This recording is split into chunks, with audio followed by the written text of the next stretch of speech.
उनको लगा कि ये सब मर चुके हैं, तो उनका एक जो पाकिस्तानी जो कमांडर था उसने अपने जवानों को आदेश दिया कि इनको रीचेक करो, इनमें से कोई जिंदा तो नहीं है। तो उनके पाकिस्तान के 2 सैनिक आए, आकर के हमारे जवानों के शरीर के अंदर गोलियां दागने लगे। तो मैं बेहोश था, लेकिन इतना बेहोश नहीं था कि उनको सुन ना सकूं या देख ना सकूं। तो जब मेरे सामने वाले साथी को जो सीने में आकर 4-4, 5-5 जो राउंड के ब्रस्ट मारे, डेड बॉडी ऐसे उछलती थी ऊपर की तरफ, सामने वाले को मारा, बगल वाले को मारा, मैं भी इस तरह से ऐसे पड़ा हुआ था। उसने फर्स्ट में यहां पर ब्रस्ट मारा, फिर मेरे पैर में 2 जगह पे मारा। उसको मैं देख रहा हूं कि धुआं निकल रहा है, लेकिन उस गोली की पीड़ा को चुपचाप पड़ा सहता रहा और उनको यकीन हो गया कि इनमें से कोई जिंदा नहीं। फिर बहुत गालियां दी, बूट की ठोकरें मारी। फिर काफी देर के बाद में उनका जो कमांडर था उसने बोला कि इनके वेपन उठा लो, और नीचे जो हिंदुस्तान का पोस्ट है उसके ऊपर दूसरे जो उनके साथी थे उनको सूचना दिया, उसके ऊपर हमला कर दो। फिर ये आवाज भी सुनी तो मुझे लगा कि यार आज तो मेरी पूरी टीम खत्म हो जाएगी। दोबारा से उसके साथी आए, पाकिस्तान के सैनिक आए और हमारे जवानों के शरीर के अंदर गोलियां दागने लगे। उन्होंने फिर उसी रोटेशन से गोली मारी। तो जब 1 कदम आगे गया तो उसने राइफल मेरी सीने की तरफ तानी। तब मुझे लगा यार अब नहीं बचूंगा, लेकिन कहते हैं कि जाको राखे साइयां मार सके ना कोई। जब उसने गोली चलाई तो यहाँ पे पर्स में 5-5 रुपए के कुछ सिक्के भी थे।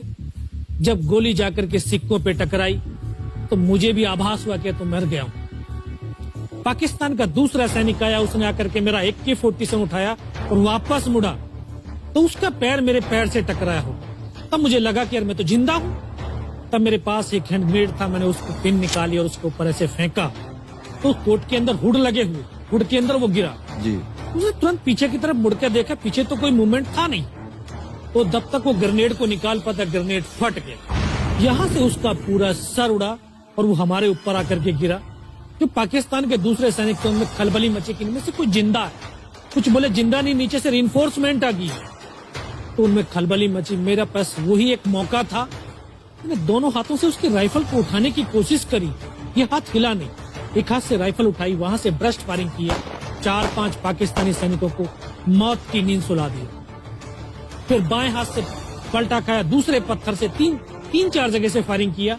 तो जो उनका मोमेंटम था, जो हौसले थे, परस्त हो चुके थे, वो भाग खड़े।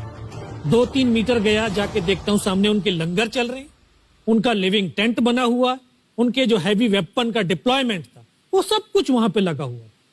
उस समय जहन के अंदर एक ही पागलपन था, अपने साथियों को बचाना। फिर मैं वापस धीरे धीरे रेंगता हुआ अपने साथियों तक आया। फिर मुझे लगा कि इनमें से हो सकता है मेरी तरह कोई साथी होगा, जिंदा होगा। उनको देखा, किसी का सर फटा हुआ था, किसी के फेफड़े निकले हुए थे। बहुत देर बैठकर रोया भी, फिर अपने आप को संभाला। चारों तरफ बर्फ ही बर्फ, पहाड़ी पहाड़। यह भी पता नहीं कि हिंदुस्तान किधर है, पाकिस्तान किधर है। 2.5 साल की सर्विस, 19 साल की उम्र, न उम्र का तजुर्बा न सर्विस का अनुभव। जाऊं तो जाऊं कहां। मैं बहुत 500 मीटर लगभग नीचे रोल करता हुआ आया और अपने साथियों जो नहीं चढ़ पा रहे थे दुश्मन की भारी फायरिंग की वजह से, वहां तक पहुंचा। फिर उनको उन्होंने मुझे पकड़ा, वो फर्स्ट एड दिया। फिर वहां से जो हमारे कमांडिंग ऑफिसर कर्नल कुशाचंद ठाकुर, फिर उनको सूचना दिया। तो ये लगभग 1:30-2 बजे का समय था। वहां से फिर कमांडिंग ऑफिसर तक मुझे ले जाया गया। फर्स्ट एड तो हुआ, लेकिन ब्लड इतना निकल चुका था कि दिखाई देना बिल्कुल बंद हो गया था। जब उनके पास पहुंचा तो उन्होंने बोला, बेटा मेरे को पहचानता मैं कौन हूं? बस अब आवाज सुनाई दे रही है। बोला, मैं तेरा कमांडिंग ऑफिसर कर्नल कुशालचंद ठाकुर। मैं, जय हिंद साहब, बहुत तेज सर्दी लग रही है। तो उनका जो लिविंग टेंट था उसमें के अंदर लेटाया, 3-4 स्टॉप जलवाए, थोड़ी सी गर्मी महसूस हुई। मैं, साहब थोड़ा सा पानी पिला दो। बोला, ठीक है पानी पिलाते हैं। तभी डॉक्टर साहब आए गए, उन्होंने ग्लूकोज की बोतल पिलाई, थोड़ी सी एनर्जी महसूस हुई। उन्होंने बोला, बेटा कुछ बता सकता हूं? मैं कहा, सब बता सकते हैं। तो उनको बताया कि सर ऊपर ये घटनाक्रम हुआ है और ये वहां की इंफॉर्मेशन है। तो लास्ट में उन्होंने बोला कि बेटा जवान की रिक्वायरमेंट क्या है? मैं कहा, साहब जवान की रिक्वायरमेंट अम्निशन और फील्ड पट्टी की है। बोला, खाने के लिए नहीं चाहिए? सब भूख नहीं लगती। बस इतना कहते कहते तभी डॉक्टर ने कौन सा इंजेक्शन लगाया, फिर मुझे पता नहीं कहां पर।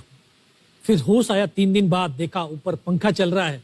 पता चला कि 92 बेस हॉस्पिटल श्रीनगर, और वहीं से मुझे बेस हॉस्पिटल दिल्ली रेफर कर दिया और 16 महीने तक उस हॉस्पिटल में मैं रहा। 16 महीने तक आपका इलाज चलता रहा? जी। और वहीं पर हॉस्पिटल में ही मुझे पता चला कि 15 अगस्त 1999 को जब ये परमवीर चक्र का जो अनाउंसमेंट हुआ तो वो वहां पर ही मुझे पता चला। सर